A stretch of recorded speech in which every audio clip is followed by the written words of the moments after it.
So, oh, Holy Spirit, help me with this message.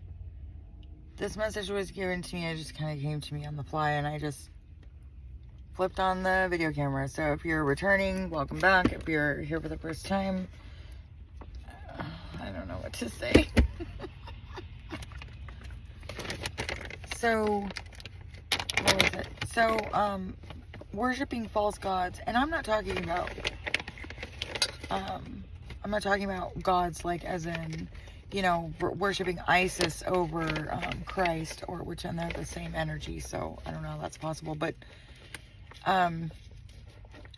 you know what I'm saying, like, or Odin, or like any of them, really. I mean, obviously you should be giving all praise to the Most High, and if you're not, I really don't think I understand it all, but like, okay, to each their own, I guess. I don't know what to say. You know, if that's your own personal belief, that's one thing, but some people, you know, to the extent that people hurt others, that's not okay. That's obviously, I mean, most of it you'd think it'd be obvious, but to some people it's just not. They don't see anything wrong with it. They don't not only see anything wrong with it, but they don't feel bad. And I mean, I'm talking about, yeah, the psychopathic narcissist. That's what I'm talking about. But there's a direct spiritual correlation between that behavior and what's going on with us energetically. And I'm still a little bit not confused, but like questioning whether it's, you know, what to call it. But like some of that shit is straight up demonic. Like, I've had some of those behaviors. And there was one idea that I thought was really interesting that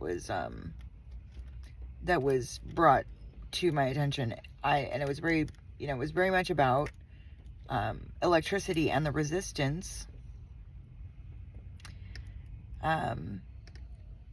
that our world poses on it. And so it would be light, you know, basically. And or our world seems to pose on it. And what I'm talking about, like the idea of light and dark, and Satan and God, and all this kind of the duality, which I know like most of us are way beyond the duality. However, not everybody is. So I was thinking, you know, anyway, in this video it was about I was just listening to it, I wasn't watching it, but they talked about resistance, and you know, in the Bible and many other you know, Buddhist story talks about him meeting Maya, illusion, and the ego. And in the Bible it talks about the adversary, like the resistor, the rebel, and like not in a good way, the one that resists God. And I thought that was a really good way to explain, without the demonic and satanic fucking talk, the way that, like, you could actually just explain it with electrical impulse, you know, like energetic impulses on a human being, because we are energetic beings. Everything is, and especially the shit we can't see. So anyway, I appreciate that there, you know, are multiple ways to explain one thing, because there usually are. By using analogy and metaphor, you know, you're able to like relate to more people and get the message across, and it's not so emotionally charged, I think. And I agree with the foundation of like monotheism and you know, basic like Abrahamic religions. But like, also, I understand that there are a lot of people that don't believe this at all. And they believe it to be something more like what I'm talking about, or just something purely spiritual, like quantum mechanics, which is spirituality. It's the same fucking thing. Excuse me. So it's a less woo-woo way to talk about it, is I think what I'm trying to say. Yeah, what I said. So anyhow, you know, I like that. So let's talk about like the psychological aspects that this resistance causes in some people. let's just use the resistance. And I'm not saying some of the shit is really fucking awful. Like, I'm not trying to make anything like there isn't any evil or anything, because obviously when the more concentrated the crap is, the more it stinks. So, you know, that would seem kind of obvious by like Newtonian physics, right? So anyhow, I like that explanation, and I'm going to use it. So the more there is, the worse it seems to get. And I would say that there's not more evil in the world today. I wouldn't say that. It's more concentrated. You know, like, fruit juice concentrate. Have you ever tried to, like, put that on your tongue? It's so sweet, and it's so, you know, tart. It's like, say, orange juice. Really tart. And, you know, gives you the shivers. And you know, you realize you need to dilute it with water. And I'm not saying that we should dilute our evil with water or anything, or dilute it at all. What I'm saying is, I think that that's why it seems like, you know, I mean, one of the things that people don't realize is that the evil shit in this world has been going on for a very long time. Like a really long time. A really, really, really, really long time. There's a matrix on top of the matrix. Like, there's a matrix for the matrix, and then, like, outer matrices. It's wild how intricate the web is around our world. Energetically, it's thick. I think it's thicker than it's ever been. I don't remember it ever being so, like fucked. I don't remember it being so bad. I've been up and down and through the matrix many times, and it's, you know, it looks like a web too. Has anybody else seen it? Like, I've actually seen it with my eyes. Like, I saw it when I was a kid. I used to see it, and it was trippy, because I remember trying to describe this to my mother, and she wanted to hear it, but she didn't know how to help me with it or what to say or anything. I don't think anybody really would have, but she didn't. She knew who I was, and she didn't put me in the right, like, path. You know what I mean? And that was her responsibility, and she didn't do it. And it was awful for both of us, because she paid for it, and she paid for it. She really did. And she wasn't a bad person. But that one act, and all the subsequent acts after that, all the days and weeks and months and years and decades that she never directed me where I was supposed to go, never did. She knew who I was, who I am, what I am. And she didn't do anything for me to develop that. Like, are you kidding me? So, back to false gods. What I'm talking about is, like, envy, jealousy. It's kind of the same thing. I mean, it's similar, very similar. Those are false gods. Money, or the love of it, I should say, not money, but with the love of money, just for the love of money. Like, I understand wanting all the money, you know, and I totally understand getting that bag and, like, hanging the fuck on to that shit. I totally understand. And buying another one, you know what I mean? But, like, it's a different thing when you just are doing it for the love of money. That's a different thing. You know, when you realize money is a tool to be used, then it becomes such. But when you limit yourself and you're loving just the money, like, and the acquirement, you know, and acquiring it, that's an issue. That's what those things are talking about. And greed in general, but greed could be for many different things. Not just, you know, of course, money. But, and, like, all kinds of other things. Sex can be another false god. You know, when anything, and I'm going to make a really blanket statement right here, but I'm going to stand by it, and I will always stand by it. Anything you put before God, anything, you know, whether you think God is you, or you think God is, you know, the uppercase G, because I'm lowercase G. He's uppercase G. I say he because it's easier. It's just simpler for everyone to, you know, because most people understand it that way. But that being is the most important thing in my life. And it's bigger than me. It's not, and it's more than just the collective of us. It's more than that. I know it is. It has its own style. It has its own signature on everything. It has its own, and I don't mean just like, you know, the different like mathematical equations that you find in plants and crystals and, you know, in the ocean and water droplets everywhere. It's everywhere. But I'm talking about like in the words that we use. It's everywhere. Like, it's really beautiful. It's an extraordinary symphony. I can't even. And there's certainly an intelligence to it, and like a sentient intelligence to it. It's like, it's present. It's current. It's not outdated. It's not old. It's not. I mean, if anything, it's ahead. And which also, you know, because God is non-linear. I mean, we're non-linear too, but like most of us think in linear terms. So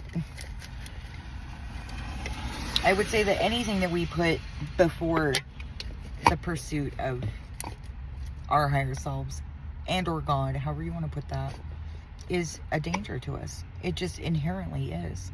And the dangers that we've always come across as human beings on this planet have been letting those entities drive our vessels. It's not good for the human spirit at all. Not at all. I mean, I don't care. I mean, some people go to great lengths to you know, like sell their soul for what they want, whether it's fame or fortune or whatever the fuck. And we've got a whole lot of people out there, you know, who, you know, are just hype. They're hypocrites and worse, you know. So it's like, you know, who's there to look up to? I mean, really. And so I really pose the question, why don't we look up to God more? Like, why do we not do that? Why do we put it down? You know, why is God not cool? Because God is fucking hella cool. Like, I cannot. And God is funny. And God gets it. He always does. That being, and the Elohim and the other entities that go along with it, they get it. They 100% fucking get it. Because they've been here. They know what it's like to be a human. They totally understand. So, you know, why would I deny? It's like I try to look for the argument for not God. I mean, I understand being angry with God. I totally get that. So, but then you have a reason. See, most people haven't really even thought through why they don't believe in God. They've just been told something or other, and so they believe that God is some horrible, vengeful, and liar, and it's bullshit and fucking whatever, you know. Like, he sacrificed, you know, God wants us to sacrifice each other and drink each other's blood and shit, and I'm like, well, how did you get that? But I do understand deception, because when you agree to a deception, you're deceived, and that's fucked. Because there are a lot of lies told, but unless we agree to them, we don't become deceived. Deception, if I can speak, deception is a spiritual agreement where we have to say, yes, I agree with that.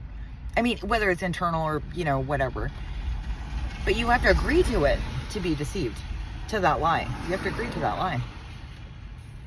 And then it becomes a sort of a pact, a spirit pact, energetic pact between those two people. Kind of like when you exchange money, it's an energetic exchange. Or you shake someone's hand, it's an energetic exchange. You throw a rock, you know, into a pond, it's an energetic exchange, you know. It's not two ways, but in a way it kind of is from the observer standpoint. But I don't know about the pond. I don't know. Anyway, that's way too fucking much for my brain right now. Anyhow, I'm kind of stoned. It was my birthday yesterday, so I finally gave in to the people that kept asking me if they could pack a bowl for me. So I said yes. Not a terrible thing. Anyhow, it's very much a point of pondering for me. It's a major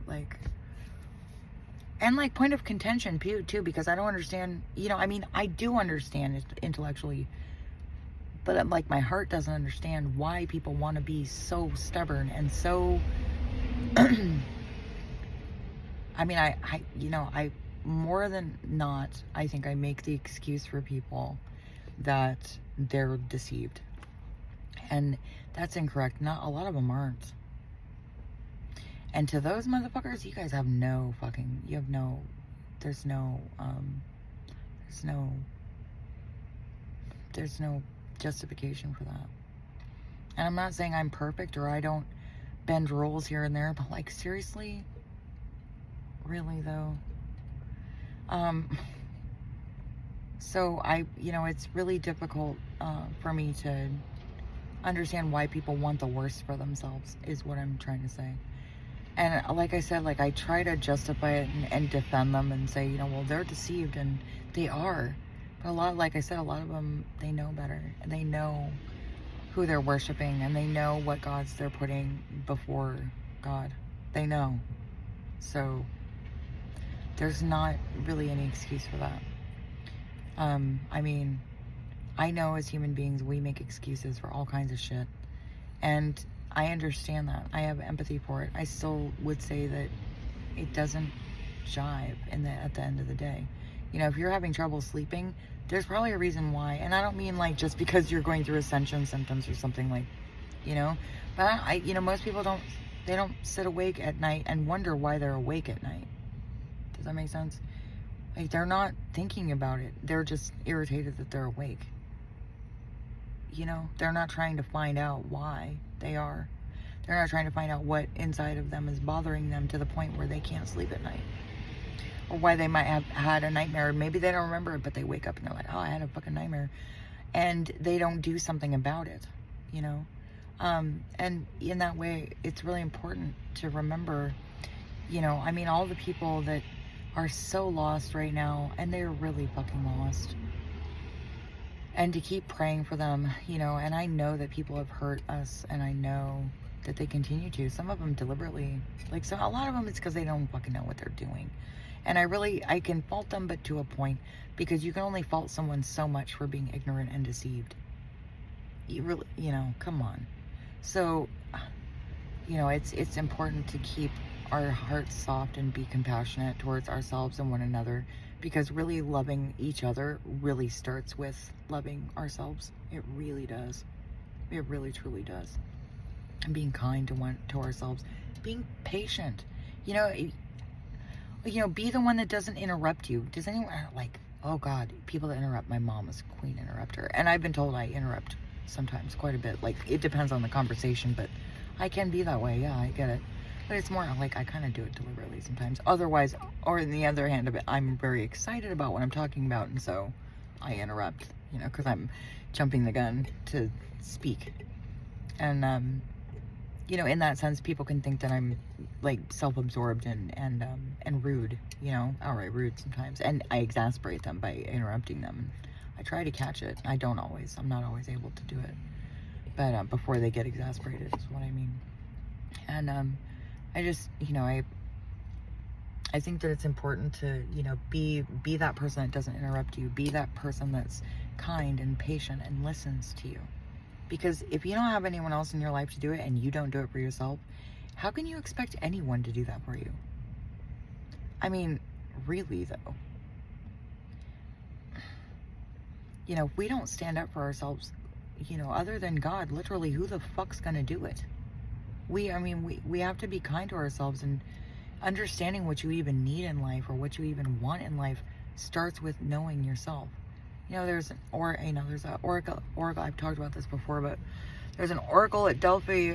They called them the Pythia, and I used to have dreams about being one. It was the weirdest thing. Anyway, it was one of the weirdest things. It was strange. Very beautiful though, and it took me a while. I had to look it up to figure out what it was, because I didn't know. But she said, they were all women, and she said, know thyself. That's where that saying comes from. It's the oracle at Delphi, the oracle of Apollo. It was ancient Greece, and I would say, yeah, that's 100% true.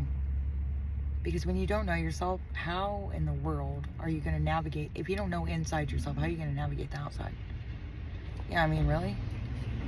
You know, I mean, that's like expecting to get from California to Kentucky, but you don't know how to get out of your own backyard, out of your own house. You know, that's what that's the logic that follows. It doesn't really make sense. It doesn't make sense at all. So when we put false gods before God, you know, when we worship false gods, and really the danger of that is truly in, it's not in really the God, like whether it's Sekhmet or, you know, freaking Nefertiti or whoever. Or maybe it's earth, or maybe it's elements, earth, air, fire, water, and spirit. Maybe it's I don't fucking know, like the earth or the sun or the moon or a fucking rock in your backyard. I don't know, whatever. But whatever you're worshiping, like, that's not really what I'm talking about. What I'm talking about, although that can be a problem, it can be. Oh yeah, okay, sure, yeah, sure can be. However, it's more about where our hearts are. When we don't have our hearts aligned with God, God simply can't help us. It's not that God, well, it's not that God can, it's that we're not in alignment. It's an energetic mismatch to what we're trying, you know, to what we expect to happen versus what really happens in this realm, in the 3D realm. So,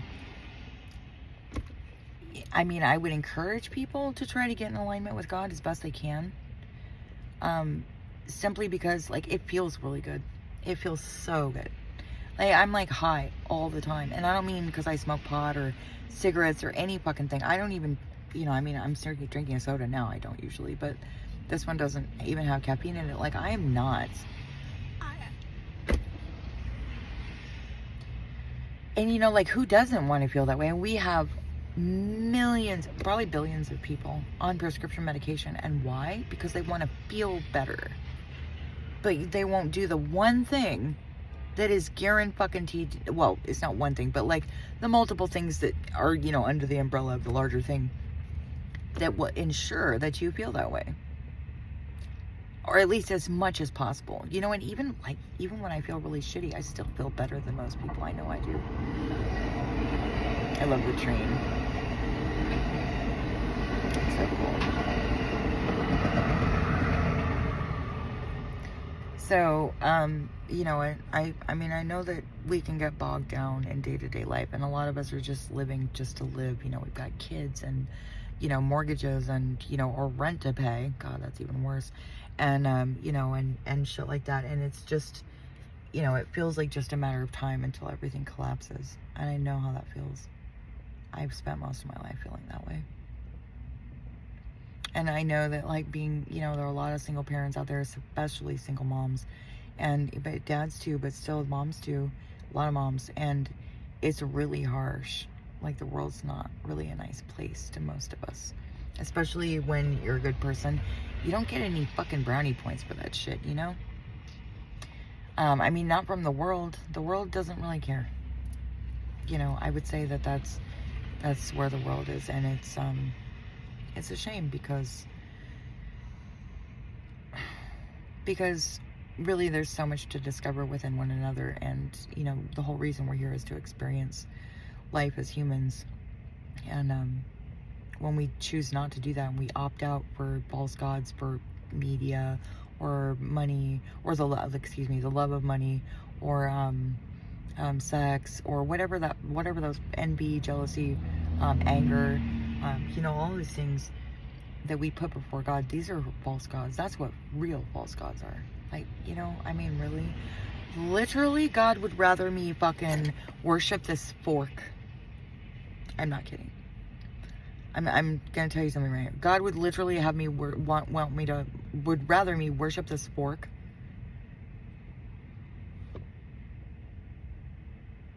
as long as I didn't put it before him. Does that make sense? Like, you have to, I don't think I explained that properly. It would be, I don't think I explained that properly. So put it this way. It would be better for me to worship the fork and truly love the fork as though it were God. Do you see what I mean? That's why I say it doesn't really matter. When your heart and vibration is on the right frequency, it doesn't really matter. And you know when it is. And it's not a knowing like you know in your mind, you know, or you just feel it. It's an elation. It's pure joy. And you're not worried, you're not scared about anything. And it's not a false bravado like you're just being brave. No, I mean like you're just not scared. Like it really is like that. And also the joy of it, the soul-saving joy that you get from giving your will to God is so tremendous and so beautiful and so awe-inspiring and wonderful that I don't really understand why. I really genuinely don't understand why people don't do it. It's weird to me. I mean, it seems like what everybody's looking for, and it's right in front of our faces, and yet we don't go to it. I mean, I know it may sound naive, but like truly at the end of the day, I just kind of shake my head and go, sorry, Father. I don't know what to say. I'm sorry. Because like God grieves for us. God loves us. He loves human beings. I don't care what anyone says. Even if we're just talking about an energetic, impulses, and we're not, and we're not trying to put an emotional aspect on it. Like there's an aspect of love to the light, energetic impulses that we experience, that we call God, that is undeniable. Like it's love. Like that shit is love. Like that's why people say God loves you. It's not some personality that loves you. And honestly, most of the religions that I know of, they're some fucked up version or other of narcissistic constructs, paradigms. Yeah, that's what it is. And if you're not able to process that properly and get past it and see God for what it really is, then then it's a real bummer. And that's, I think, why people become angry, because they look at it and they're like, that doesn't make sense. And you're right, it doesn't make logical sense, but it does make sense to your heart. It totally fucking does. And, for me, like, I like to keep things balanced. However, when it comes to God, I would say it's a heart over head situation almost all the time. So, like, I don't know why I'm saying like so much. I would really like to, I actually meant to say that. I would really like to see people do more of what's good for them and what feels good and what is fulfilling and empowering and and not just in an everyday sense. I mean, like in an eternal sense. You feel fulfilled, satisfied, not worried at all. Even if you have no money in your pocket, you're not worried. It's the weirdest fucking thing. It defies explanation, I have to say that. Because I've been living in my car for 2 years now, and like I've had some really hard times. I had a lot of hard times before this, but like it's been hard, and I've been doing it alone. With the exception of my GoFundMe donors, I've had no one, literally no one, no family. They're all dead. Like, I mean, that's true too. God, that's so fucking weird. So anyway, I just would really encourage people to do what's actually good for them. Like people will be so concerned about, the most mundane things, but they won't give 5 minutes to God. Really? Like, why not? Anyhow, but they'll give most of their day to their false god, whether that's jealousy, envy, anger, bitterness, resentment, fear, whatever the fuck it is, money, the love of money, excuse me, like all those things. They'll devote a whole shit ton of fucking time to, but they won't devote the time to God, or to themselves, Anyway, love, blessings, and compassion to everyone. Take care of yourselves. Take care of one another.